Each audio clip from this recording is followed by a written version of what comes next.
en ligne dans cette édition spéciale le vice-président du Front National. Bonsoir Florian Philippot. Bonsoir. J'allais vous dire, j'ai envie de vous entendre dire exactement la même chose. J'aimerais bien accompagner ce gouvernement pour que la France réussisse. Non, vous n'entendrez pas tout à fait la même chose. Parce que vous avez pas envie que la oui, France réussisse, hein. Oui, j'aimerais beaucoup que la France réussisse, j'aimerais beaucoup que ce gouvernement réussisse, évidemment, mais il faut quand même au bout d'un moment être lucide. Ça fait quelques dizaines d'années qu'on vit sous des gouvernements qui mènent à peu près strictement la même politique. Mais justement, là, c'est il y a- nouveau. Florian Philippot, si vous voulez bien, là, c'est nouveau. Est-ce que vous voulez pas, au moins, par le bénéfice de, je sais pas, de votre optimisme, peut-être dire, c'est nouveau, allez, j'achète et on verra bien. Non, parce qu'on nous demande ça à chaque fois. Tous les 18 mois ou 2 ans, quand on change de gouvernement, ou tous les 5 ans, quand on change de majorité, on nous demande à chaque fois. Je veux dire, j'aimerais que ça marche, mais il n'y a aucune raison, malheureusement, que ça marche, parce que déjà, c'est un gouvernement de recyclage. Il m'explique pourquoi Nicolas Hulot, d'ailleurs, a peut-être accepté enfin d'être ministre. Beaucoup de recyclage, M. Bayrou, M. Le Maire, M. Le Drian et quelques autres. Et puis de recasage. On voit bien qu'il y a des gens qui, il y a 3 mois, disaient l'inverse, soutenaient des politiques très hostiles à M. Macron, puis se rallient au dernier moment pour un poste. Et puis l'idéologie globale, quand même, il faut quand même regarder, il y a une cohérence dans ce gouvernement. Il y a une idéologie sous-jacente qui est celle de la soumission à l'Union européenne, qui est celle d'une politique économique dont on voit bien qu'elle ne changera pas, qui sera dure pour la France et les Français.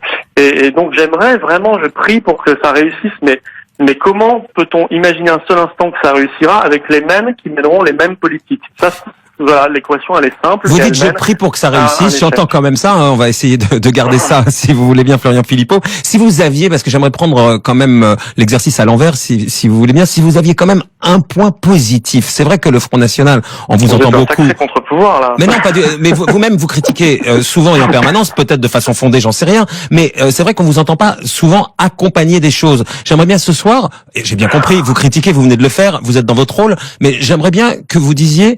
Ça, pour le coup, c'est pas mal. Vous pouvez, il y a un truc que vous pouvez dire comme ça, ou alors pas du tout. Vous seriez à contre-emploi, à contre-rôle, et vous voulez pas vous prêter à cet exercice-là. J'attendrai de voir. Vous savez, au départ, François Hollande, on disait ça va être totalement négatif. Puis il y a eu l'intervention au Mali que nous avons saluée. Donc j'attendrai de voir dans l'action. Il y aura probablement, et j'espère que ça arrivera, des choses qui seront positives et qui seront votées, qu'on pourra d'ailleurs voter si c'est positif. Moi, je suis pas dans le systématisme.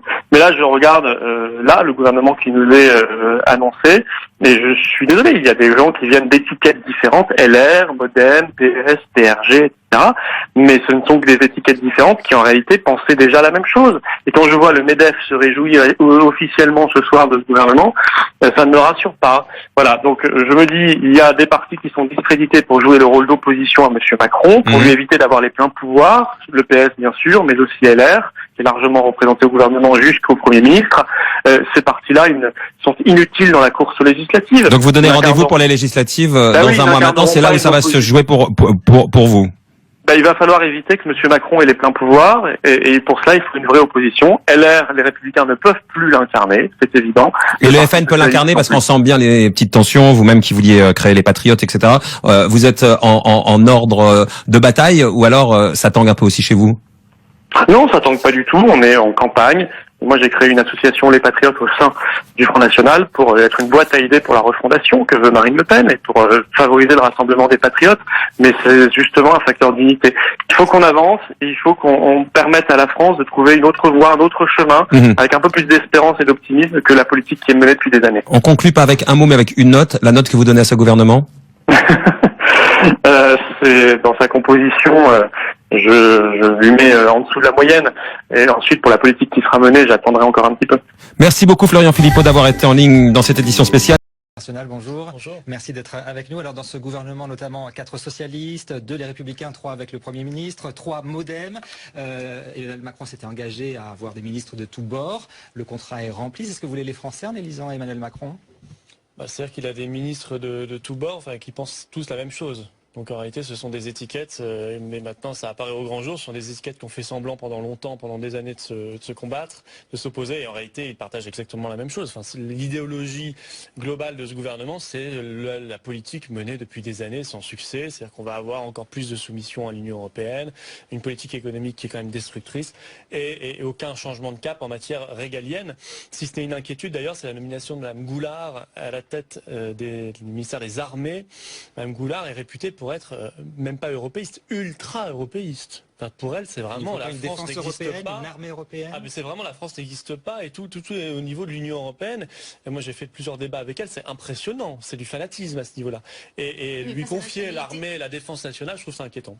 On vous coupe, on va tout de suite au Quai d'Orsay, au ministère de l'Europe et des Affaires étrangères, retrouver Jérémy Brossard, puisque Jean-Marc Ayrault et Jean-Yves Le Drian vont s'exprimer dans quelques instants. Philippe, Bonjour. on va parler des patriotes de votre association, mais d'abord, on attend toujours le gouvernement qui sera nommé sans doute aujourd'hui à 15 h. Est-ce que vous saluez la volonté du nouveau Premier ministre, du Président de la République, de passer au crible les CV des futurs ministres? Je crois que c'est un exercice de communication. Il y a beaucoup de communication là-dedans. On reporte l'annonce des ministres pour donner le sentiment qu'on est un gouvernement de monsieur propre. Bon, il faut le faire, évidemment, mais de là à prendre 24 heures supplémentaires, je crois que personne n'est dupe de l'exercice de communication. Ils auraient dû commencer par le Premier ministre lui-même, puisqu'il a reçu, Édouard Philippe, un blâme de la haute autorité pour la transparence de la vie politique, en ayant refusé d'évaluer son propre patrimoine. En tout cas, c'est bien immobilier, ce qui n'est pas un gage extraordinaire en matière de renouvellement des pratiques. Est-ce que vous pensez qu'Emmanuel Macron est en train de réussir son opération de dynamitage des partis politiques quand vous voyez justement la nomination d'Édouard Philippe et ce qui est en train de se passer du côté des Républicains? Du côté des Républicains, oui. Et c'est une grande clarification. C'est-à-dire qu'on nous a fait croire pendant des décennies qu'il y avait un clivage irréductible entre la gauche et la droite, alors que les Français constataient la même politique d'échec. Et aujourd'hui, on voit que se constitue le parti unique mondialiste avec des républicains. Là, je crois que plus de 170 d'entre eux ont déjà signé l'appel à travailler avec Macron, ce qui prouve que ce parti n'est en rien une opposition tout court, ni une opposition crédible, et qu'on a besoin aux législatives de députés qui éviteront de donner les pleins pouvoirs à M. Macron. Donc on a besoin de députés Front National, de députés qui défendent le patriotisme. L'opposition, la principale opposition, ce sera celle qui sort avec le plus de députés. Et pour l'instant, selon les projections, c'est le parti Les Républicains encore, malgré ce que vous êtes en train de dire. Pour le moment, mais ça ne sert à rien. Ça ne sert strictement à rien, puisque dès 20h03, le soir du premier tour, M. Fillon est allé à la soupe, que là, leurs élus sont dans l'incapacité manifeste d'être une force d'opposition. Quel sera le but? De voter avec M. Macron la hausse de la CSG, qu'il ambitionne, de défendre avec lui une loi El Khomri aggravée par ordonnance, qu'il ambitionne, de mettre la France sous tutelle de l'Union européenne encore plus fortement, d'ouvrir grand nos frontières. C'est ça la politique Macron et c'est ça que soutiendra le parti Les Républicains. Eh ben, écoutez, moi je pense que les Français doivent s'offrir de vrais avocats du peuple à l'Assemblée nationale. Donc en fait, vous rêvez d'un tête-à-tête entre le Front National et Emmanuel Macron. C'est le nouveau clivage. Vous effacez Jean-Luc Mélenchon? Non, Jean-Luc Mélenchon défend sa partition, mais il y a les patriotes, il y a les mondialistes, il y a ceux qui croient en la France. Nous, on est très positifs. On pense que le patriotisme, c'est l'avenir, c'est l'emploi, c'est la démocratie, c'est l'écologie, c'est refonder notre sécurité. Et puis le mondialisme, qui est la poursuite de la politique vous êtes bon, actuelle. Hein. Vous faites l'apologie des patriotes et on y vient aux patriotes, qui est le nom de l'association que vous avez lancée. Alors c'est une association à l'intérieur du Front National. Ça sert à quoi? Déjà, est-ce que vous avez eu l'accord de Marine Le Pen, qui n'aime pas trop les courants politiques au sein du Front National, pour lancer ce mouvement? Oui, mais Marine Le Pen, bien sûr, a été informée. Ça n'est pas un... Informée seulement? Oui, mais ça n'est pas un courant, c'est une association.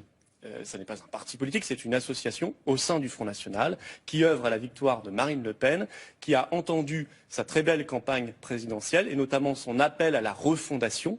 Et donc nous serons une boîte à idées pour cette refondation et nous visons à offrir perspective d'espérance à tous ces patriotes qui viennent de partout, la droite, la gauche, et qui veulent être dans cette dynamique de rassemblement qu'a apporté Marine Le Pen.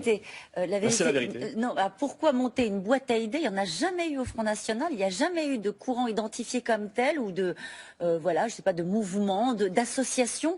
Quel est le but? Alors, il y a certains de vos camarades du Front National qui disent que c'est une signification égotique, c'est un bouclier destiné à protéger un élu très minoritaire, vous. Est-ce que vous faites ça pour vous protéger parce que vous êtes contesté au sein du Front National? D'abord, il y a des boîtes à idées, elles s'appellent les collectifs. Il y en a des collectifs dans l'écologie, dans la santé, dans l'éducation. Ils travaillent toujours chez les étudiants et ils produisent beaucoup d'idées. Donc il y a beaucoup déjà de structures de la société civile.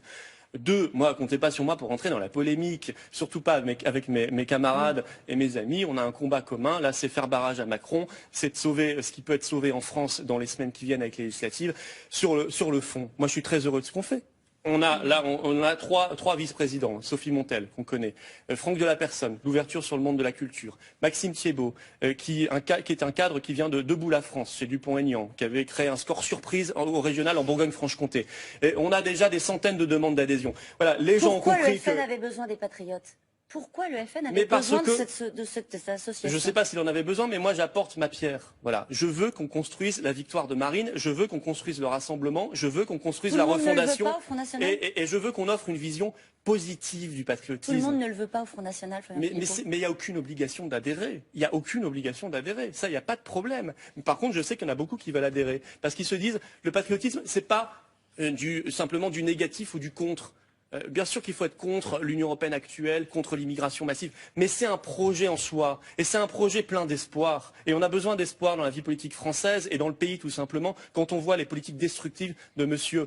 Macron et de ses acolytes des Républicains. Est-ce que c'est la suite des critiques qui ont été formulées sur la ligne qui a été portée pendant cette campagne présidentielle? La ligne qui était la vôtre, celle de Marine Le Pen, notamment sur la question de la sortie de l'euro, dont on considère qu'elle a pesé contre le Front National dans cette campagne présidentielle. Est-ce que cette association-là, c'est la suite? Non, ça n'a rien à voir. Je veux dire, la question de l'euro, c'est la question de quelle monnaie on veut. On veut la monnaie des banques ou on veut la monnaie de l'emploi? Moi, je veux qu'on ait la monnaie de l'emploi. Voilà, c'est tout. Ça passe par cette réflexion et ce débat.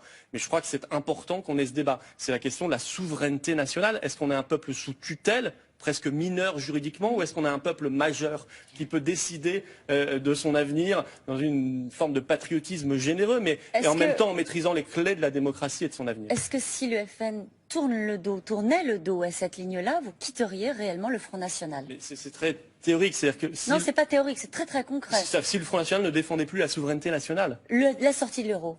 Mais je l'ai déjà dit, moi je suis capable, je suis pas sectaire, je hiérarchise les sujets. On peut très bien ne pas être en accord total avec le programme de son propre parti politique, il faut être ouvert, il faut être capable de s'adapter, et je le fais tous les jours. Par contre, quand on touche à des points qui sont cruciaux, notamment la question de la démocratie, c'est-à-dire la souveraineté nationale, et la souveraineté nationale, elle ne se découpe pas. Il n'y a pas d'un côté les frontières, le budget, la monnaie, tout va ensemble. Bien sûr que c'est important pour moi, c'est très très important. Vous ne fragilisez pas le Front National en faisant cette association? Non, on le renforce, et par les témoignages qu'on a, on se rend compte qu'on fait venir des gens, parce que l'adhésion n'est pas simplement réservée aux gens du Front National, on fait venir des gens qui n'étaient pas au Front National. Merci beaucoup, Florian. Merci à vous.